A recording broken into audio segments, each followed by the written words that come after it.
Hi everyone, I welcome you all to my channel Regalia, and our today's topic is domestication and germplasm conservation. But before I begin with the topic, if you are new to the channel, kindly subscribe it. And also one more thing, Regalia has also launched our new Telegram channel where we will provide you free of cost notes as well as video lectures on the ICR GRF examination as well as other state exams like BHU and all, as well as for IBPS AFO. So, without wasting much of your time, let's hop into the lecture.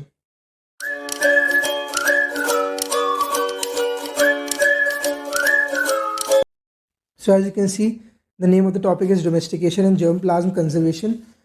First, we'll see what is domestication. So, we have also studied in the earlier lectures like it is bringing the wild species under human management, or you can say under human care.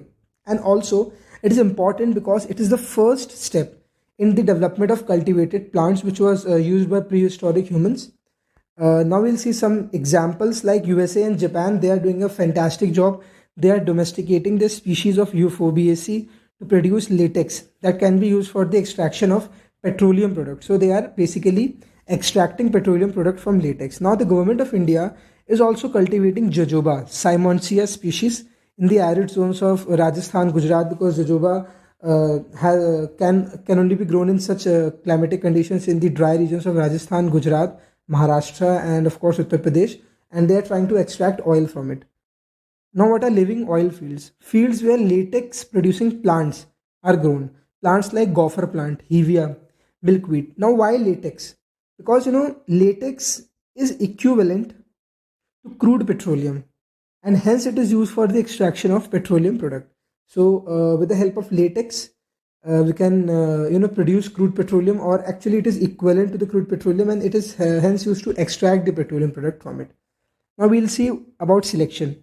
So selection is that when some genotypes from a population leave more progeny. And why do they leave? Because they are more adapted and hence they are favored by nature. So Darwin said that survival of the fittest, and similar concept is applied over here also, like that when some genotype is adapted, it will of course leave more progeny behind because it will be favored by nature.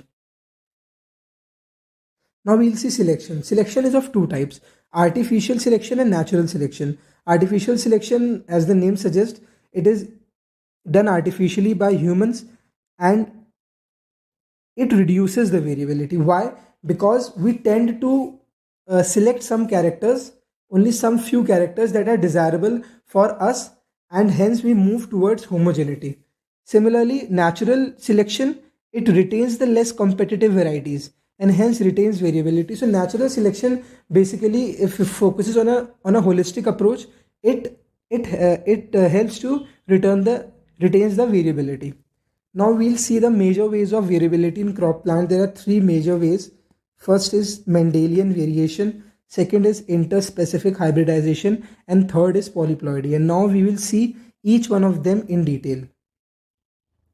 Now, Mendelian variation. So in Mendelian variation, we'll study mutation, which is the ultimate source of variation. Okay, and it is important question. It is an important statement. Actually, it is asked in examinations. And mutations, most of them are very harmful. Okay, most of them are very harmful. Some are useful, about 0.1 or 0.01%. Okay, but most of them are harmful, and they are of two types now: macro mutation as well as micro mutation. So as the name suggests, macro mutation, it will produce large and distinct morphological effect. Okay, so the effects will be large, it will be easily visible to the plant breeder or to the scientist. And micro mutations, these are small and less drastic. Okay, and they accumulate in a population and selection by nature and humans. So micro mutations, they are basically involve selection by both nature and human, and because they are small, they are not very much visible, so they slowly and gradually they accumulate in a population, and then they show their effect after a small part of time. Micromutation forms major part, means the maximum mutations that we see in nature, or maximum mutations that occur, are of microtype. They are small and they are less drastic.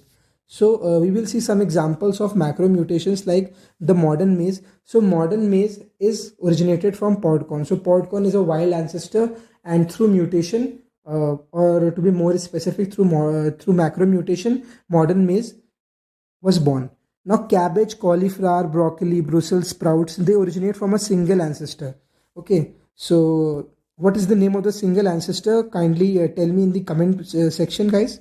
Okay, we will move to the next heading, which is interspecific hybridization. So, as the name suggests, it is very much obvious that it is the crossing between between two different species. Okay, crossing of two different species of plant. The hybrids formed will be highly sterile hybrids, of course, because they are of two different species of two different niche, and they do not set seed. It involves introgressive hybridization. So we will see what is introgressive hybridization. In introgressive, the word itself is very much clear.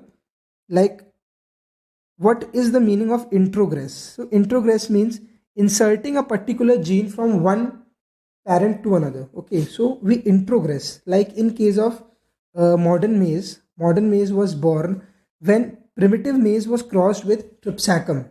Okay, and when this happened, some of the characters from primitive maize was transferred into Tripsacum, and then modern maize was born. Similarly, for Fragaria virginiana into Fragaria chelonis, it is strawberry. Okay, so in case you get confused with the name, it's strawberry. So Fragaria virginiana into chelonis, the F1 variety is formed, and the F1 variety is backcrossed to both the parents. Okay, and after this, the proper commercial variety is seen.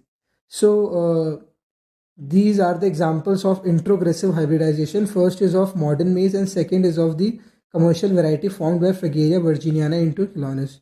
Okay. Now, polyploidy. Polyploidy is also of two types: auto and allopolyploidy. So, polyploid as a word, you can easily guess, like increase in the number of ploidy or increase in the number of chromosomes. Okay, so increment in the chromosome number, multiplication of the chromosome number is called polyploidy. It is of two type: autopolyploids and allopolyploids. So, autopolyploids mean when the same genome content is multiplied twice, thrice, four times. Okay, like sorry, like 2x, 4x, 5x, 6x, 8x. Okay, when the same genome is multiplied twice, thrice, or how many number of times, like you can see here, 2x, 4x. So it is called autopolyploid. And autopolyploid is large, okay, vigor. It is large vigor. They are large in size. They are vigorous, and the flowers and fruits are also larger in size. Okay.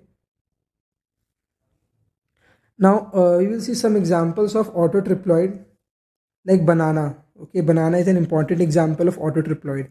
Apple is an important example. Watermelon is an important example of autotriploid. Sugar beet is an important example of autotriploid.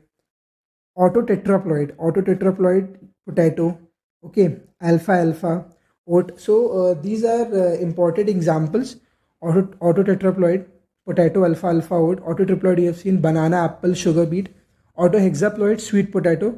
It is asked in the examination, these ploidy, so guys, kindly learn them by heart. Now we'll see allopolyploid. When two different genomes are present in an organism, such organism exhibits autopolyploidy. Okay, two different genome, like 2x1 plus 2x2. Okay, it is a kind of representation, x1 plus x2. X1 represents some kind of genome of some other variety, and x2 of some other variety.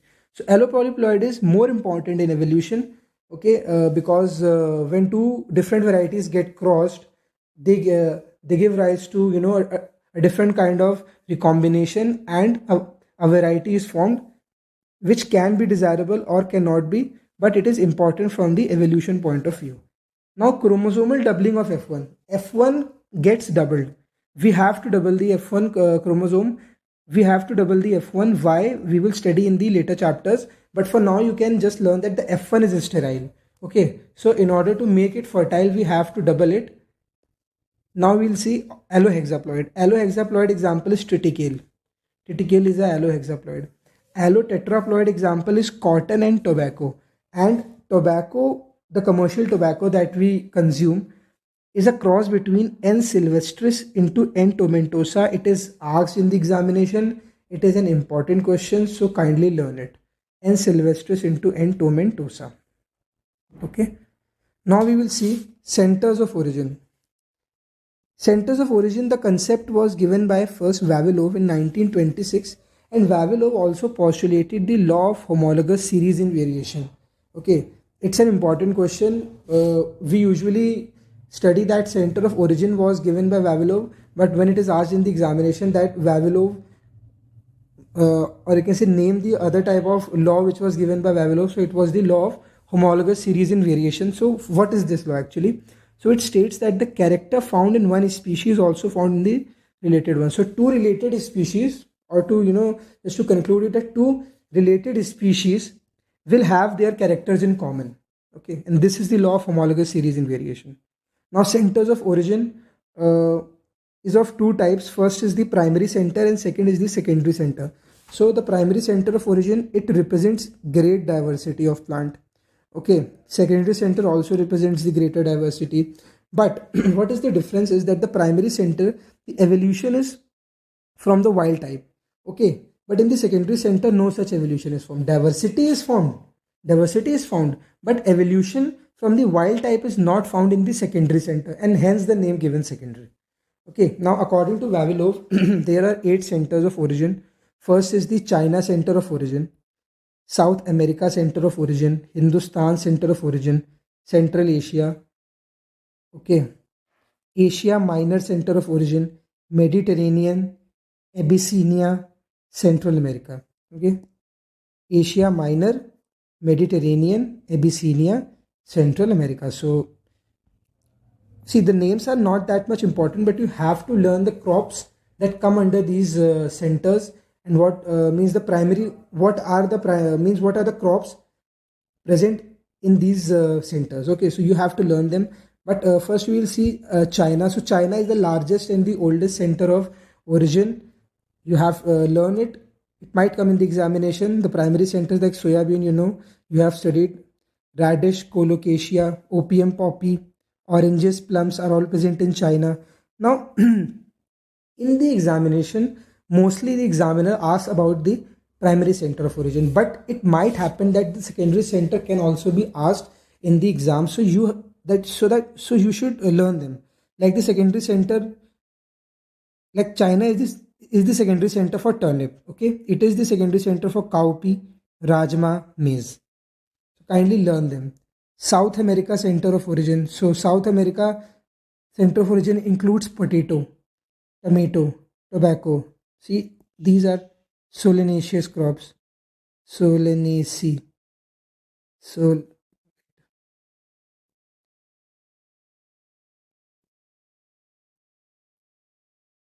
okay. Solanaceous. Solanaceae crops. Potato, tomato, tobacco, pumpkins, quinoa tree, cassava, rubber, peanut, pineapple. Hindustan center of origin, rice, cotton. Cotton, what type of cotton? The arboreum cotton. Okay, so it might come in the examination like the Hindustan center of origin is the center of origin of cotton arboreum, cotton herbaceum, okay, cotton hirsutum, barbadens. So the answer will be cotton arboreum. Rice, arhar, moong, brinjal, Indian lettuce, noble cane, mango, banana, turmeric. Okay, so learn them. Hindustan center of origin is important. Now we'll see Central Asia. Central Asia center of origin is also called the Afghanistan center of origin. So it can be asked in the examination. And what all it includes? Wheat. Okay, wheat forms an important part. Club wheat, pea, broad bean, moong. These are all legumes. Legumes. Okay. Cotton, linseed, apricot, pistachio, grape, rye. Now Asia Minor includes triticum, rye, alfalfa, pistachio. So I'll not waste time on the crops. Just go through it, and it's a small tip. Learn the secondary centers of origin also. Okay. Now Vavilov in 1935, he divided the Hindustan center of origin into Indo-Burma and Siam Malaya Java. Okay, Indo-Burma and Siam, and South American center of origin into Peru, Chile, and Brazil, Paraguay. So what happened? The 8 center of origin got extended to 11 centers of origin. Okay, so if it is asked that number of centers of origin according to Vavilov in 1926, it will be 8. But if they ask that number of centers of origin in 1935, it will be 11. So you have to read the question very properly. Peru, Chile, and Brazil, Paraguay. There is a new center of origin introduced, which is the USA center of origin, and it includes safflower and Jerusalem artichoke. Okay, so learn it, important for examination. Safflower and Jerusalem. Now we will see microcenters. What are microcenters? Microcenters are small areas present within a large center of diversity. Okay, like this is a large diversity, a smaller area, this is a microcenter. Now here crop evolution proceeds at a more rapid rate because it is a small center of origin, so of course, and important for plant collection and study. So it is an important for plant collection and study on plant evolution. Now germplasm, sum total of all hereditary materials or genes. Okay, this definition is asked multiple times in various examinations, so please learn it. Sum total of all hereditary materials or gene is known as germplasm. It is not known as genome. It is known as germplasm, not genome. Genome is something different. Germplasm is something different. Okay, here we are talking about a particular species. Genetic erosion, gradual loss, gradual, not sudden. It is gradual loss of variability in cultivated form and their wild. So both in cultivated and wild. So when a variability is lost in both cultivated and wild form, it is called as genetic erosion. Germplasm collection, large number of lines, varieties, or related wild species of the crop. So germplasm collection not only includes varieties but also the related wild species, also called gene banks. It is also called as gene banks. Germplasm collections are also called as gene banks. Important germplasm collection like Institute of Plant Industry, Leningrad. Okay, Institute of Plant Industry, Leningrad. Royal Botanical Garden, Kew, England. So they asked like where is the Royal Botanical Garden found? They'll give options: Kolkata, New Delhi, Kew, England. So learn the names. Beltsville, USA, maintains small grain crop. You will find the question in BD Singh. This question is given in BD Singh objective. BD Singh objective. Okay, you will find this question like Beltsville, USA maintains germplasm collections of. So option will be large grain crop, small grain crop, legume crops. So you will take small grain crop. World collection, germplasm collections from all over the world. It's very easy. The name tells us everything. World collections of some crops. So it is important. The names like sugarcane, world collections found in the Canal Point, Florida, USA, and SBI Coimbatore. Groundnut, Africa. Questions can come. I'm not saying questions will come. Potato, Cambridge, UK, and Wisconsin. Annual New World Cotton, USSR. Okay, coffee, Ethiopia, and sweet potato, New Zealand. Learn the name, guys. Just learn them by heart. Sugarcane, groundnut, potato. Sugarcane is important. Okay, sugarcane is asked many times. It is important. Coffee, Ethiopia, sweet potato, New Zealand. Svalbard Global Seed Vault. So this seed vault, it basically its aim is to protect the genetic resources against catastrophes like earthquake, okay, tsunami, these type of catastrophe. It is used to protect, and therefore the name is Doomsday Vault. Doomsday means a day when everything will get erased from the world, and so the this vault is made for that aim only, to protect the genetic resources when the world will get erased. It was built by Norwegian government in the year 2008. Okay, so it was built by the Norwegian government in the year 2008. Now germplasm conservation. Germplasm conservation is basically of two types: in situ conservation and ex situ conservation. In situ conservation means conservation in one's natural habitat, inside. Okay, inside. Ex, we say like he is my ex, she is my ex. Sorry, I'm relating it, but so that you could understand more properly. Ex means something that is not present within us or with us, something that is outside. So ex situ, in situ. Conservation in one's natural habitat, like natural parks, biosphere reserves, or gene sanctuaries. So, Biosphere Reserve or gene sanctuaries, natural parks. Biosphere Reserve established in the center of diversity or microcenter. We have studied earlier like microcenter. If this is the entire diversity, it is the microcenter. So microcenters, biosphere reserves are basically found in the microcenters, and there's a small note like India's first gene sanctuary or biosphere reserve was the Garo Khasi Hills of Assam, and it was utilized for wild citrus. Garo Khasi Hills of Assam. Now, ex situ conservation, conservation away from its natural habitat. Now there are many examples: seed gene bank, plant or field gene bank. It is something interesting or something new. Okay. Now shoot tip gene bank, cell or organ gene bank, DNA gene bank.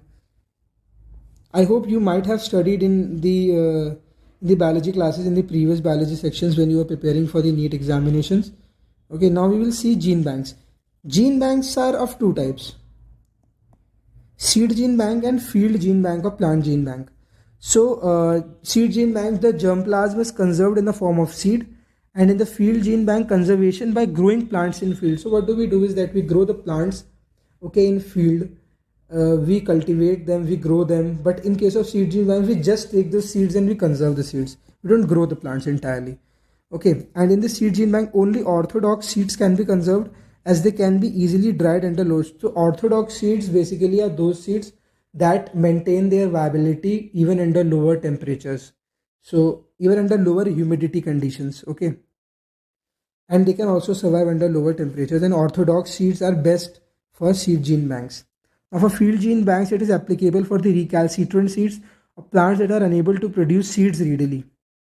So the recalcitrant seeds are those seeds that whose viability increases with increase in moisture content or with increasing temperature. So examples for the field gene bank is like coconut, rubber, mango, jam. Okay. Now conservation is of three types: short-term conservation, medium and long-term. Short-term conservation means also called as a working collection, 3 to 5 years, and for 5 to 10 degrees Celsius. Medium active collections, yeah, they are also called active collections. They are maintained for 10 to 15 and 0 degree. So medium collection is important for exam point of view. Why? Because they usually ask the temperature of medium collection and it is 0 degree Celsius. You have to learn it. Long term are the base collections and they are stored for more than 50 years at minus 18 or minus 20. Now we will see gene bank and crop. What are the gene banks? Where are those gene banks situated and what crops are grown there? Like it is the field gene bank. Like Malaysia. Malaysia is a field gene bank for oil palm.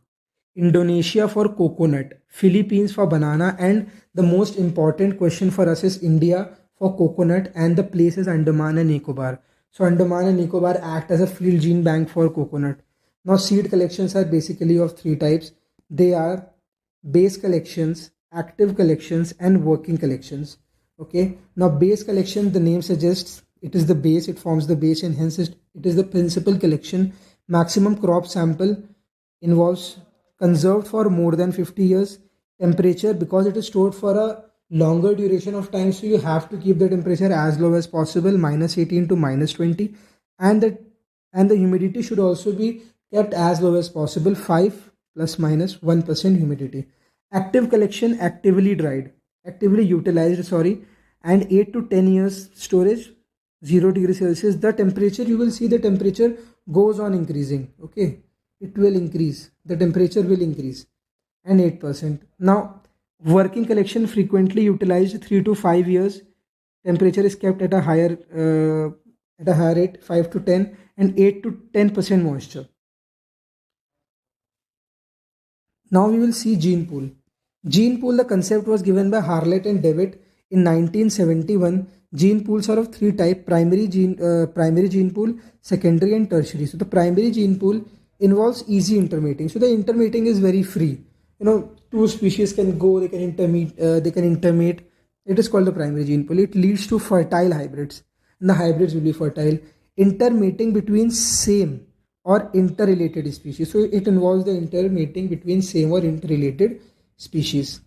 Now here's a small note for primary gene pool, that the material of it is that it acts as the material of prime breeding importance. It's a line from BD Singh, I think, and the question is asked very much times in the examination, like which gene pool act as the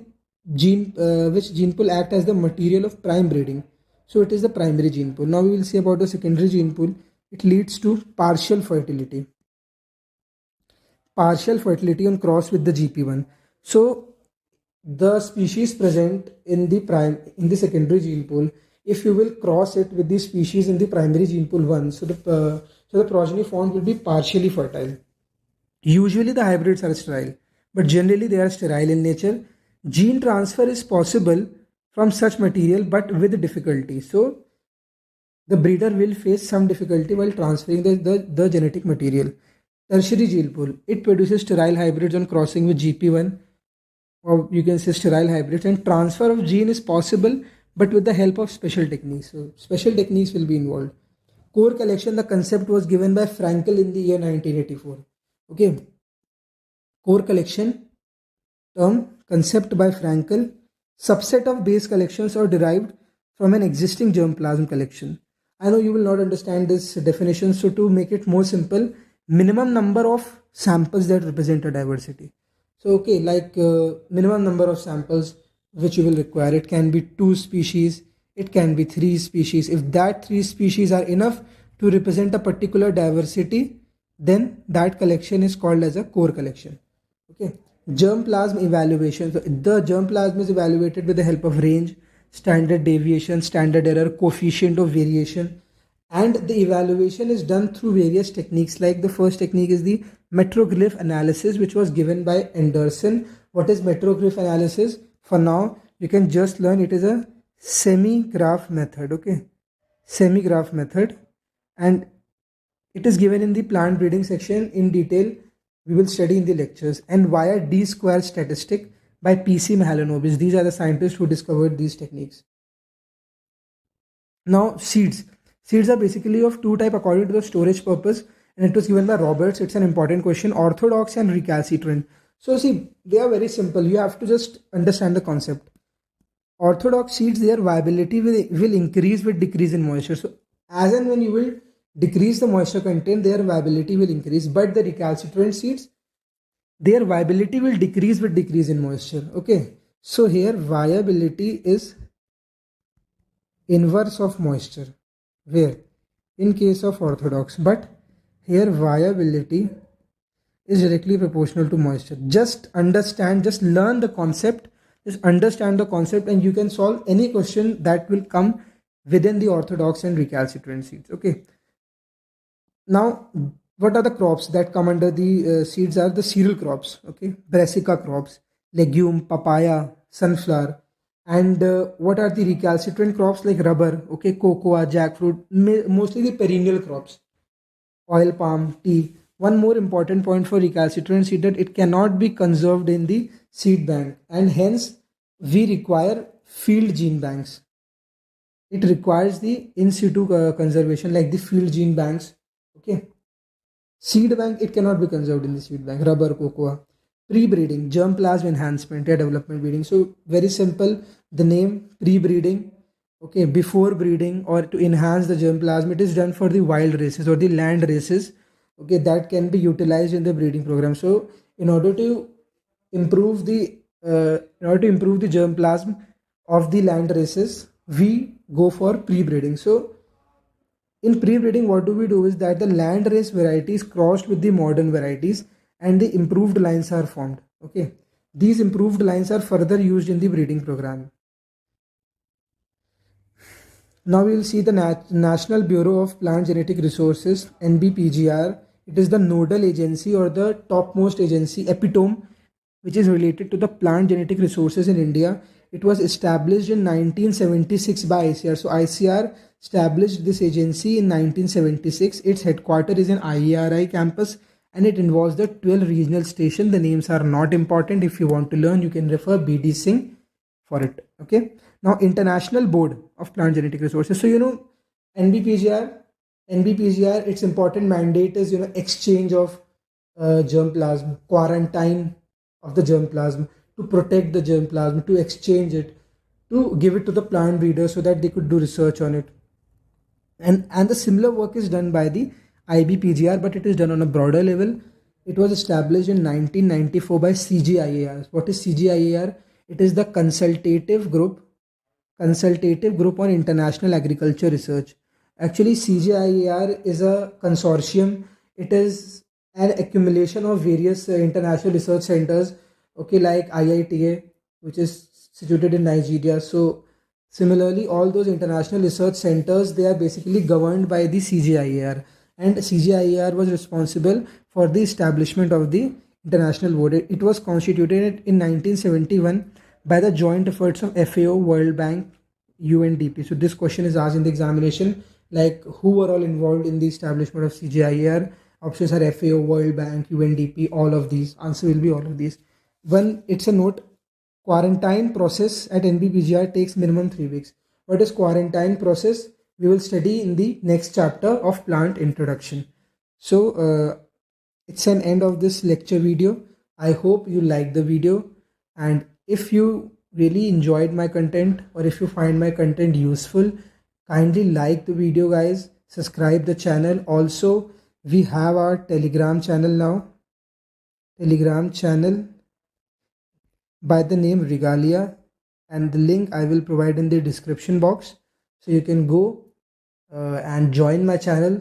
There I will provide you free lectures, okay, free upcoming videos. Various mock tests are going to be launched on that particular Telegram channel. So without wasting your time, you can just go and just click there, okay. And bye guys, I will see you in the next video lecture.